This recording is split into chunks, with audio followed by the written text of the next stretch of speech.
Hey, everybody. Welcome to NBC News Channel 1313 Now, your own personalized YouTube newscast. I'm your friendly neighborhood anchor, Steve Cooge. Thank you for bearing with us. I know we were supposed to go on just a few minutes earlier, but we had some technical difficulties.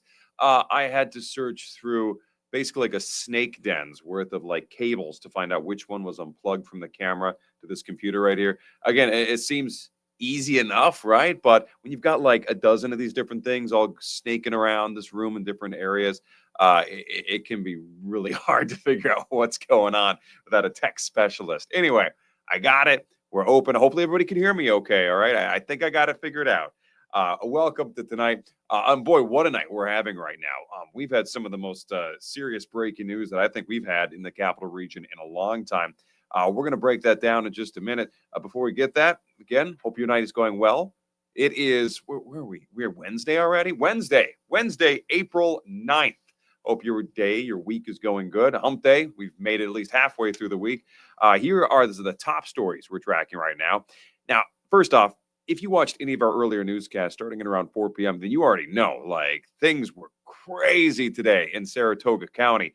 That is where somebody armed with a rifle, a hunting rifle, went up to the state police barracks and opened fire on the place. He ended up getting shot and killed when officers returned fire on him. This is what that scene looked like. That is the truck that the suspect was driving. The investigation has been going on ever since. This all happened in Malta in Saratoga Springs County, just outside the state police barracks. Well, we have now learned the name of that suspect. Before we get to that, here's the gist of it. One man was killed after he allegedly opened fire on the police barracks with the hunting rifle. In a press conference, state police told us that suspect is 69-year-old David Levine, David Levine. Police say after Levine fired several rounds into that police station, the Malta State Police Barracks, Levine was confronted by officers. They drew their weapons on him. They ordered him to drop his rifle directly at police, drop it right down to the ground. He didn't do that. Instead, he aimed it directly at police. That led to one trooper opening fire, shooting and killing Levine. State police say this all happened at about 1:43 in the afternoon. Troopers inside the barracks in Malta, they heard the gunfire that was taking place outside the station. That's when they rushed out and responded immediately. Why the suspect allegedly opened fire on the police barracks, we don't know right now. Again, we just know his name, 69-year-old David Levine. This happened in the parking lot of that state police barracks. According to one of the officers who we spoke to, this is how they described the situation unfolding. The officer we talked to said, quote, troopers instructed Mr. Levine to drop the firearm. Mr. Levine refused to follow multiple commands and aimed the gun in the direction of troopers, at which time those troopers fired their department-issued firearms, fatally striking him.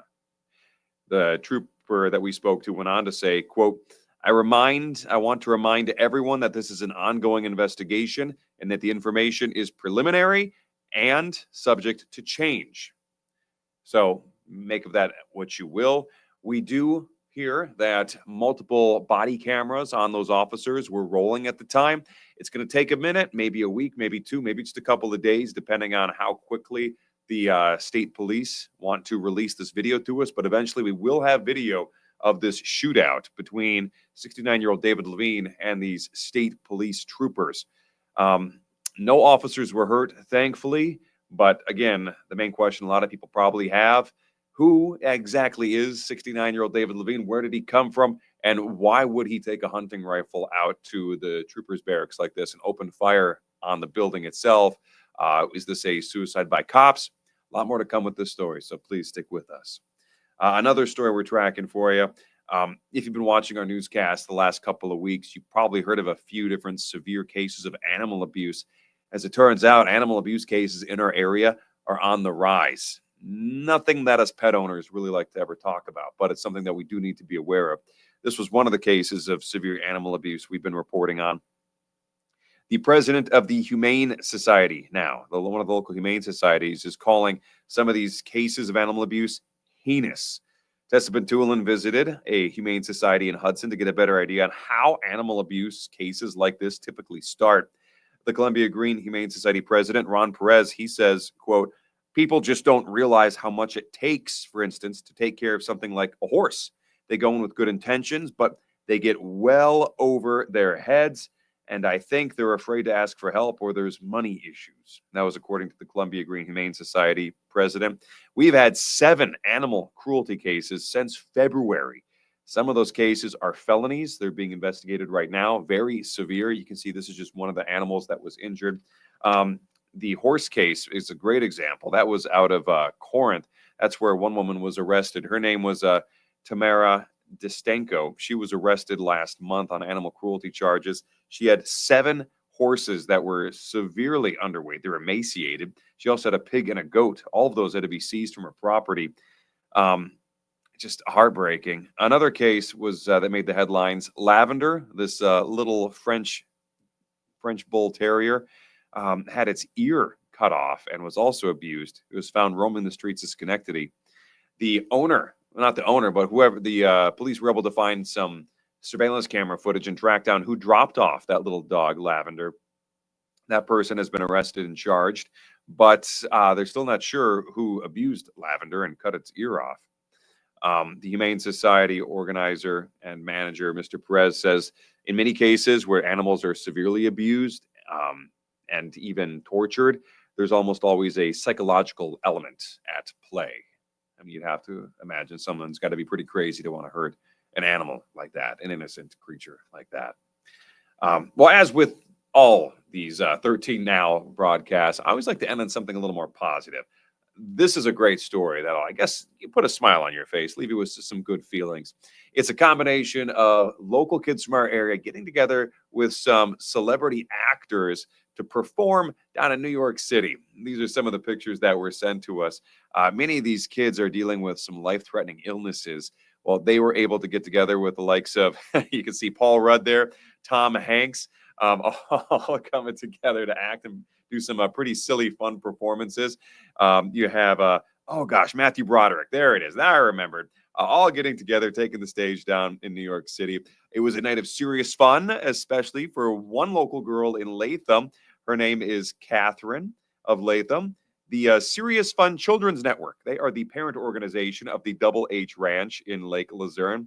This is their annual fundraising gala. It took place at the Lincoln Center in New York City.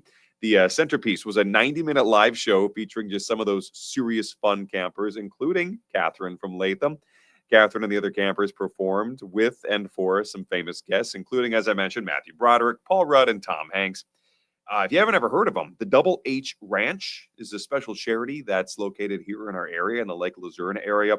And they provide some unique programs as well as year-round support for children and their families who are dealing with life-threatening illnesses, going through some very tough times. And all the programs that the Double H Ranch and the Serious Fun Children's Network offer are free of charge, and they make a difference in the lives of thousands of kids and their families every single year. So congrats to Catherine over in Latham. That looked like a lot of fun. And congrats to all of you for making it through this broadcast. I know we started a little bit later than usual tonight, but we're just glad you could be here. We're going to have a lot more breaking news coming up tonight. More details specifically on that police officer-involved shootout up in Malta, Saratoga Springs County. Look at this stuff we got right here. You know, we can't even figure out how to get this TV on the right timer so it doesn't turn off while we're doing these broadcasts. Anyway, that is going to be it for us here tonight. We'll see you at 11 o'clock over on NBC News Channel 13. But as I always say, if it's too late, it's past your bedtime. I get it. Thank you for watching, and I will see you tomorrow, everybody. Peace.